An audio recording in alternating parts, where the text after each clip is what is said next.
Got it. Great. It says we're live. I and believe there we it. are. Yes, indeed. How's it going? How's it going, Sam? It's going all right. Yeah, Yeah. it's just wintry as hell outside. Oh, we're getting so much snow. Yes, yes. Well, welcome to Next Level. I'm Emily Reese, the host of Level with Emily, and my cohort here, Sam Keenan, is the producer of Level. We needed a third person in red so we can make a whole color wheel That'd today. be amazing. We are very matchy. We're like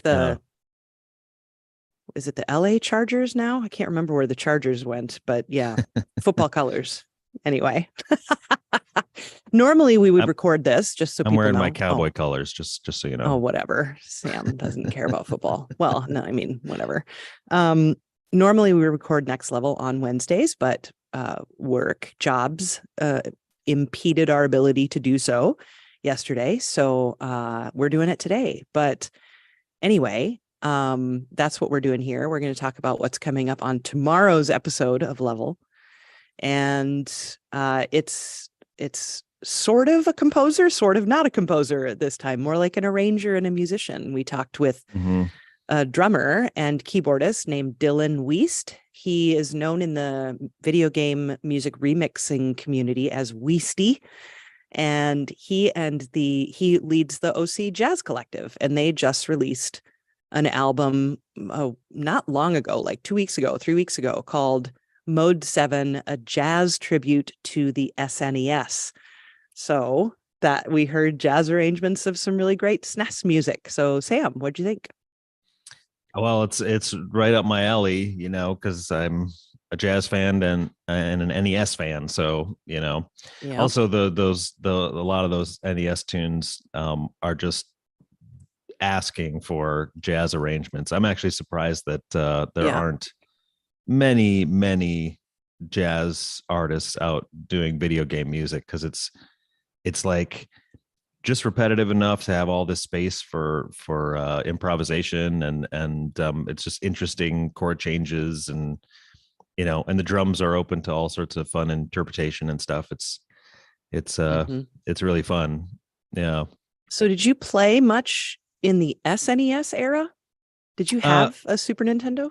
I never owned one, but I did play them a bunch. We had one in this recording studio I was working in.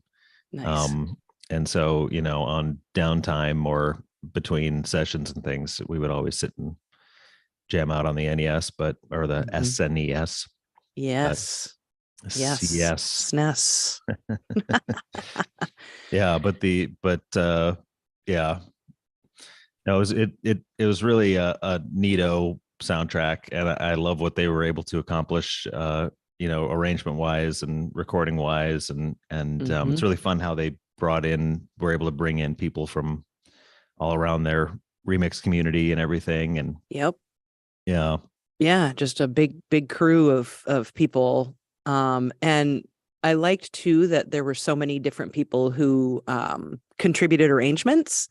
So I mean, obviously I think a composer can write in a bunch of different styles, but I think what made it what makes that album fun, Mode 7, a jazz tribute to the SNES, was just the variety of people who contributed arrangements. So there really is a really wide range of types of jazz on the album, which is cool.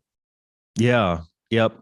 And also, I mean, this because about these things, and I've worked in jazz radio even and stuff, but like you can tell when somebody is making fake jazz, what it's like. It just kind of has the sort of sounds, or they throw a saxophone in with some cheesy blues licks or whatever, and that's not this at all. This is legit arrangements and legit playing, and really cool performances. Yeah, me too. And there are a couple people on there that we've had on Level before. I didn't talk to any of them about this. I only spoke with Dylan, who, directed the ensemble. But performing on the album, John Stacy, who's really well known in the remix community as well, under his own name, John Stacy. he did a couple of arrangements and plays all over that this album.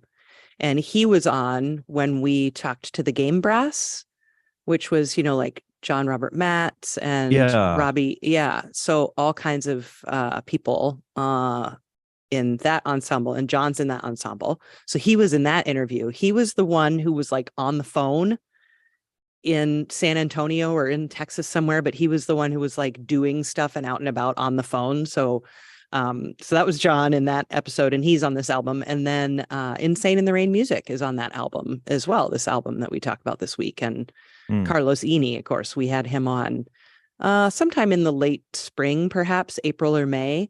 And he plays tenor on this and maybe more things. I don't know for sure, but he's also on this Mode 7 album. So that was fun to see those names pop up. But yeah, it's a really great album. And I really enjoyed talking to Dylan. He's a teacher in Canada. So like, he's got a million things to do already. So it's really great that he, he's been a part of the remix community forever. And I just love that they make albums like this. Yeah. Yep. It's good. And yeah, the variety of styles on it is good, and it's classy, and it's fun, and it's a good mashup. Yeah. Now, can you, as an audio engineer, when you listen to something like that, can you tell that they're not in the same room recording, or is that just yes is the short answer, but yeah, you can something can sound like that even if you do record it in the same room if you're multi-tracking it. If you're recording stuff separately from each other. Yep. It does kind of bring out a different vibe a little bit, and it also it tends to tighten things up in a strange way, whereas if everybody was just playing as a group in the room, there would be a little bit more looseness to some of it. But the fact that it's video game music, actually that kind of works in its favor. Sure. And there's a lot of jazz in kind of the general style that the record that's kind of treated that way too, where fusion type stuff. Yeah, fusion type stuff where like the band might lay down the foundation and then a soloist might do their tracking separately or something. I only ask because I certainly can't tell, because I don't really know how to listen for that. You know what I mean? Yeah. So yeah. I mean, there's ways that you can do trickery to make it sound like everybody's playing live in the same room, which they did a little bit of, but there's no need to do that necessarily unless that's the sound you're specifically going for, Cool.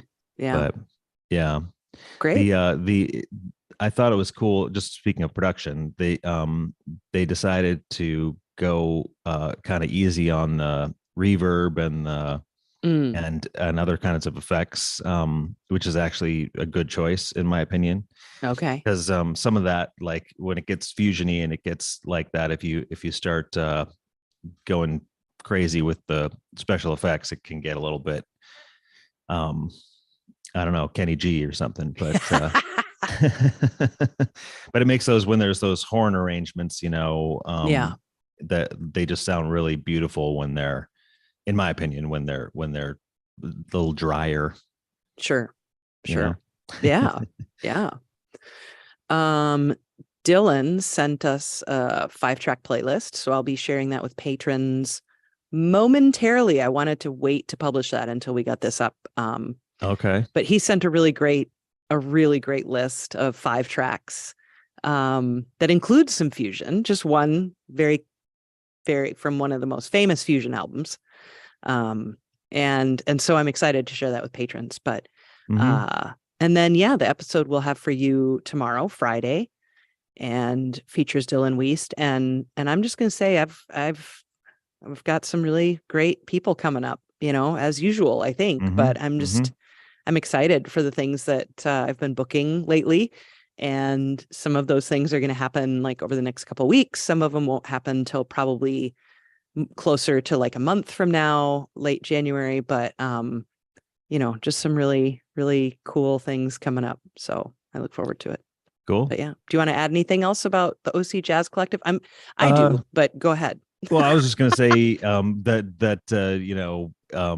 more of this kind of stuff, in my opinion, in the world, please. And if if you know jazz musicians or musicians who are into that kind of stuff, show them this, show them this kind of stuff, and get the word out, because that'd be a fun direction for the world of jazz to go in, to start embracing some of this game music. Because for the last, well, forever, but especially like the last 20 years, jazz has kind of gotten into a lot of more pop music sort of hip hop interpretations and stuff, and hip hop, of course, and the game music world is there's just tons of great stuff sitting there waiting for good musicians to pick up and run with. Do you remember on my birthday this year, we the day before my birthday, I wrecked my bike.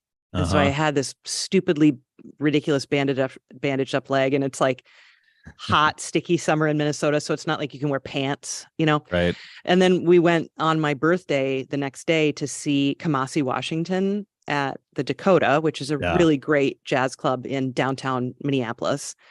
And at the very end of that show, Kamasi Washington, really well-known tenor player in the scene right now, who records with all kinds of hip hop artists, but has worked extensively with like Kendrick Lamar and stuff, but also generates all of his own albums and such. And I really, really love the way he writes and his music. But do you remember what he played at the very end of the show? Wasn't it Ocarina of Time or something? He just played Zelda. He just played the Zelda like fairy theme. Okay. Yeah. So that was really fun. I think that might have been, I don't quite remember now. That show was amazing, by the way, that show was great. But I think it was maybe one of the other band members that started that and kind of maybe like nudged him into it or something. But I don't, or maybe I can't he did. remember. I don't remember. But that was good. That was awesome. Yeah.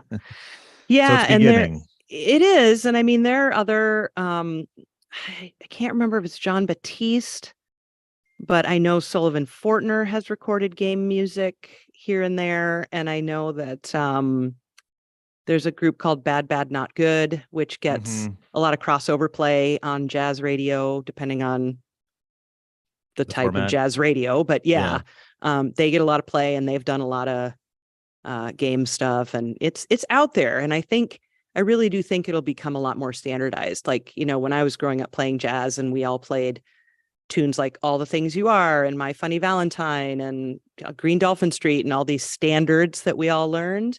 Right. I know for a fact that in the video game music community now, when you go to jams, there's like a set, like there are tunes that you really should know when you go in there, and that's cool to me. Like they're amassing their own catalog, and I know that'll bleed into, just greater jazz. And I'm happy about it. I think that's what jazz is all about anyway. So, right. There are many old white men who might argue about that, but they can go to hell. Yeah. So yeah, it's exciting. And again, this album from Dylan Wiest and the OC Jazz Collective is fantastic. It's called Mode 7, a jazz tribute to the SNES. And one of the best parts about it, not only is it fantastic with all these really talented musicians with great tunes from the SNES era and all that stuff, but it's free. So you can go right now and download the jazz tribute to the SNES. Mode 7 is what it's called. And I believe they spell out 7, Mode 7, because I think that's an SNES thing that I should know about, but I don't, because that was an era before my gaming life, but it's a thing.